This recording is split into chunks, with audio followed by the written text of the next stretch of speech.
तो hello guys, welcome back to my new blog. Radhe Radhe सभी को, जय श्री कृष्णा। कैसे हैं आप सभी? आई होप सब अच्छे होंगे।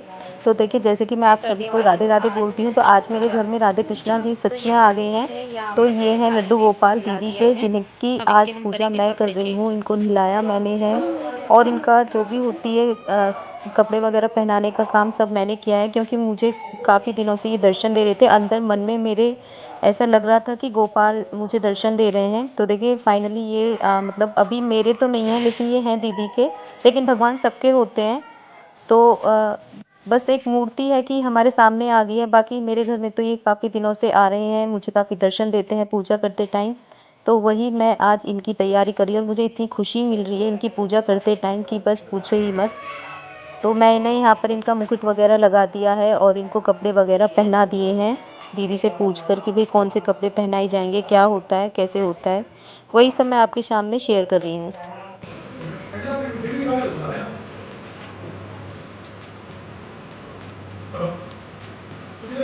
तो नहलाने और कपड़े पहनाने के बाद मैंने इन्हें मंदिर में स्थापित किया है, जहाँ पर मुझे पूजा करनी है।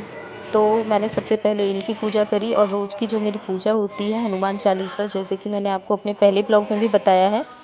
तो यहाँ पर मैं अपना हनुमान चालीसा कर रही हूँ, और फिर उसके बाद मैंने अपने गोविंद गोपाला की पूजा करी है। एक बात है जो मैं आप सभी के सामने गोविंद की, कृष्णा जी की शेयर करना चाहती हूँ, पर मुझे ऐसा लगता है कि अभी सही समय नहीं आया है उसे शेयर करने का। लेकिन सही समय आने पर वो बात मैं आपके सामने ज़रूर शेयर करूँगी।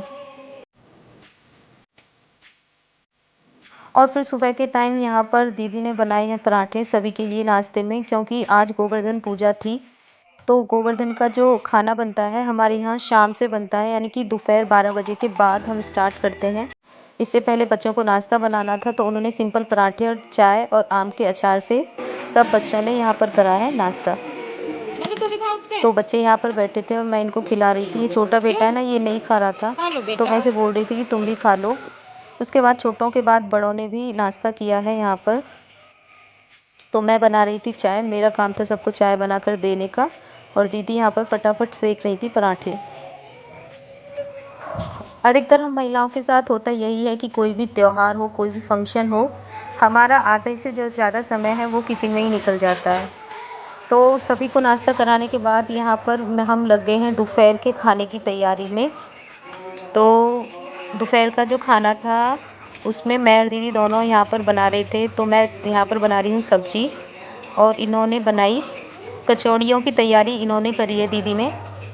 तो फिलहाल इन्होंने बोला कि मैं हलवा बना देती हूँ, क्योंकि हमारे यहाँ पर ना सूजी के हलवे का भोग लगता है। गोवर्धन पूजा जो होती है वो पूड़ी और हलवे से होती है। हमने बनाई है गोवर्धन की पूजा के लिए कचौड़ी के लिए पिट्ठी, और ये बनाए हैं छोले की सब्जी।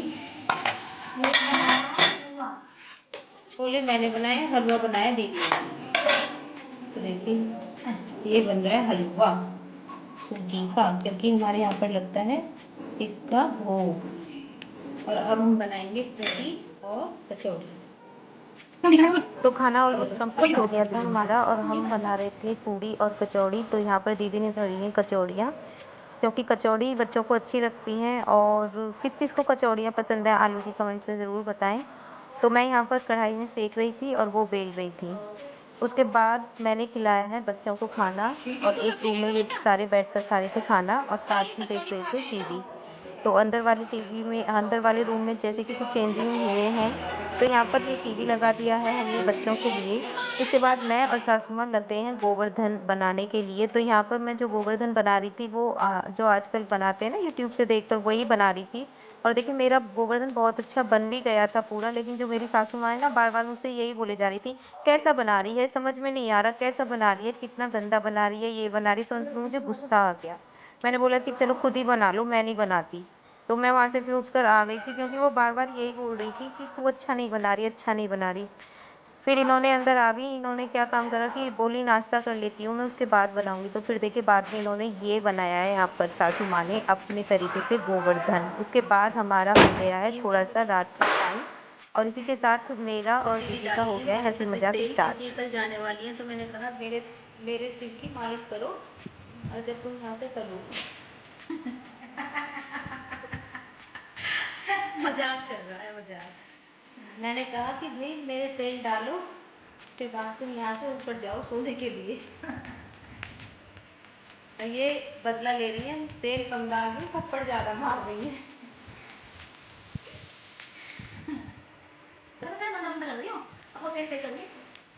मेरे वाला फेस ऐसा मेरे तो चैन पड़ा है, ऐसे ना मुझे यहाँ ऐसे थप्पड़ से लग रहा है ना, उसको चैन से यही वाला, हाँ ये उंगली मार रही है, ये वाला। क्या मैडम तुम्हारे बिना पड़ता ना, क्या तो मैं मार डालूंगी, गुलाब की डालूं ऐसे ही रखो दीदी। क्यों उसमें से बदबू आवे, वो भी रखो हमारे घर को, क्या नाम है उसको, आदिवासी। गौर से देखिए इस चेहरे को, ये वही लड़की है जो अपनी मम्मी के फेवर में नहीं रहती। ध्यान में रख लीजिए इस चेहरे को, गौर से देखिए इस चेहरे को। ये अपने माँ के फेवर में रहता है हमेशा, बहुत अच्छा बेटा है, आई लव यू। गौर से देखिए इस चेहरे को, ये कभी अपने माँ के पक्ष में नहीं बोलता, ये बहुत मतलबी सेल्फिश लड़का है। तो देखिए गौर से इस चेहरे को देखिए। ये दोनों नालायक, ये मेरा राज दिला रहा हूँ। गौर से देखिए इस लड़की को, ये केवल फैशन में अम्मा। तो यहाँ मैं इशिका को चिढ़ा रही हूँ और ये चिढ़ नहीं रही थी, चिढ़ने की बजाय और खुश हो रही थी। यहाँ इशिका का और मेरा हंसी मजाक चल रहा था, मैं इसको चिढ़ा रही थी और थोड़ा सा इसको चिढ़ाने की कोशिश में इसकी हंसी छूट गई और साथ में मेरी भी। फिर पीछे से कहती है मम्मी से पूछो मैं फेवर में रहती हूँ या नहीं रहती हूँ। तो मम्मी को पता है, अब वही तो हम बता रहे हैं, मम्मी को पता है, हमने देख लिया। हाँ बिल्कुल, गौर से देखिए इशिका के दोस्त लोग, प्लीज देखिए कितनी मतलब लड़ाई करवाने वाली बेटी है मम्मी की पापा से। और देखो भाई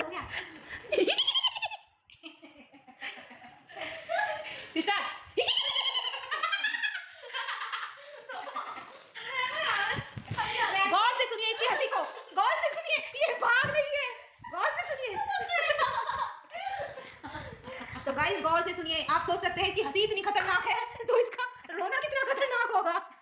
तो इसी हंसी मजाक के साथ इस ब्लॉग को यहीं ख़त्म कर रही हूँ, और ब्लॉग अच्छा लगे तो प्लीज़ चैनल को सब्सक्राइब करें, वीडियो लाइक करें, शेयर करें। चलिए मिलते हैं नेक्स्ट ब्लॉग में, तब तक के लिए राधे राधे।